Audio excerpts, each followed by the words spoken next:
естіп көріп отырғандар міндетті түрде лайк басып, комментарий жазып, WhatsApp, Facebook, Instagram, Telegramға бөлісіп, 60 апа 70 жезделеріңізге жеткізіңіздер. Бір нәрсе анық болып тұр, Қытай қылдың үстінде тұр. Қытай қылдың үстінде тұр. Енді тілей беріңіздер. Мынау сұмырай Си Цзиньпин билікке келсе, қазақтың да соры, Қазақстанның да соры, Қытайдағы қазақтың да соры, Қазақстандағы қазақтың да соры.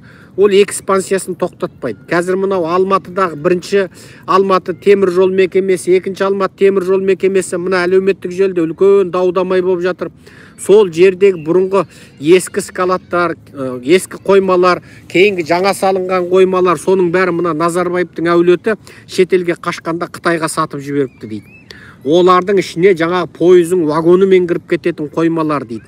Бүкіл бір Алматыны тауармен қамдайтын, азық-түлікпен қамдайтын қоймалар дейді. Пойыздың бәленбай 20-30 пойыздың бірақ кіріп кететін, бәленбай 100 КАМАЗың кіріп кететін сол дәу қоймаларды енді Назарбаевтың әулеті Қытайға сатып жіберіпті деп әлеуметтік желіде бізге хабарласып, жекемізге айтып, уғында шуғын болып жатқан елде қисап жоқ. Бірақ халық шынында тексеру керек. Пойыз жолда істегендер тексеру керек. Ұлтшыл азаматтар бар, бірінші Алматы мен екінші Алматының маңындағы барлық қоймаларды картадан тауып, соның ел ерігім тексеру керек. Журналистер барып тексеру жасау керек.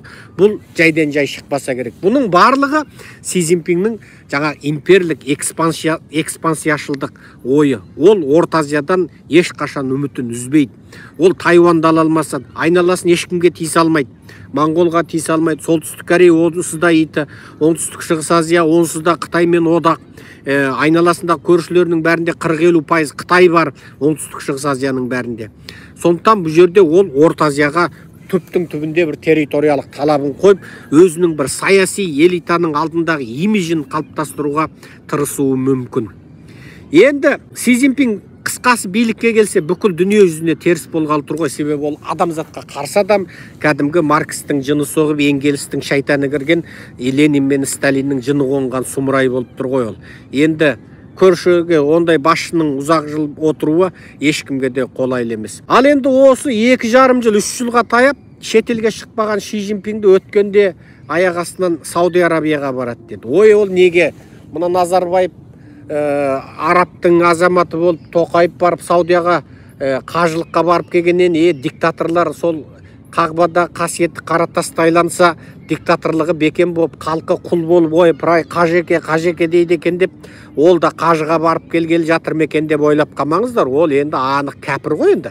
Назарбаев пен Тоқаев әйтеу өтірікке болса да, бет жүздік болса да мұсылман болып, жаңағы анау тізесі иілмесе де тоңқайып отырып мешітке кірді енді. Сол сияқты енді. Бірақ енді ол наға ашық кәпір енді Си Цзиньпин деген. Ол сол Саудияға барады екен деді. Неге? Түсініксіз. Саудия бұрын ақш-тың одағы еді. Соңғы кезде ол Қытайды жақтап кетті. Саудия білесіздер. Соған бекен деді.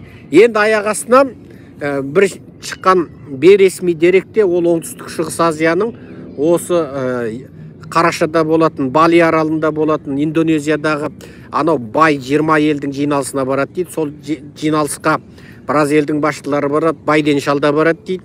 Сол кезде Байденмен кезігеді, тағы басқалармен кезігеді дейді. Егер шынында ол сол G20-дің жиналысына баратын болса, демек оның таққа отыратыны шын болды деген сөз. Егер ол тағына отырмайтын болса, ол жиналысқа да бармас еді. Мүмкін ол сол жиналысқа бару арқылы өзінің таққа отыра түсетіндігін ішкі жақтағыларға да мен барғалы жатырмын. Яғни сендер үміттенбеңдер, орныма басқа біреу келеді. Мен отырған деп сондай бір сигнал тарату үшін әдейі айтты ма? Әйтеу Wall Street Journal неше түрлі болжамдарын жазып жатыр. Енді түсінбейсің енді. Бірақ бұл жаңалықтардың онша жағымды еместігін айтамыз. Қытайдағы болып жатқан әңгіменің ұзын-ырғасы осы. Енді орыс туралы бір-екі ауыз айтайық. Мынау Кремльдің ішіндегі Путиннің оң жақ сол жағында жүрген сұмырайлардың біреусі батыспенен құпия түрде хабарласыпты, мыш деген хабар желде есіп жатыр, әлеуметтік желде.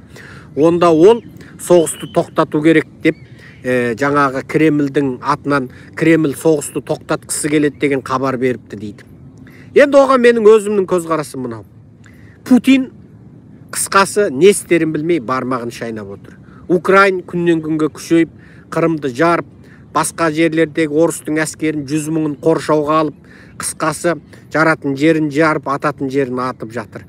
Ал Путин енді не істерін білмей әбден үрейленіп отыр. Америка Путинмен сөйлесетін президент, сыртқы істер министрлігі мен сыртқы істер министрлігі, Американың мемлекет бас хатшысы сөйлесетін жеке линияны үзіп тастаған, екеуіне санкция салып тастаған, Америка жеріне кіре алмайды, олар кіре алмайды.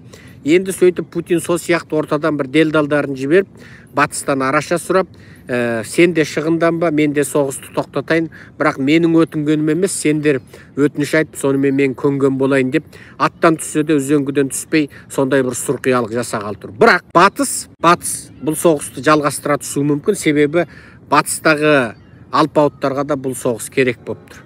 Себебі міне соғыстың Украинаға беретін қарудың бәрі ол жекеменшік компаниялар береді. Ол қаруды, сен мынша қаруды Украинаға береміз деп мемлекет шешім қабылдайды. Сосын оны жекеменшік қару компаниясынан сатып алады. Сосын Украинаға береді. Байтындар, жаңағы олигархтар, байлар, ал гуманитарлық көмек дейді. Оны да жекеменшік компаниялардан азық түлігінен тартып киім-кешек, дәрі-дәрмек сатып алады. Оларға да миллиардтаған заказ түседі.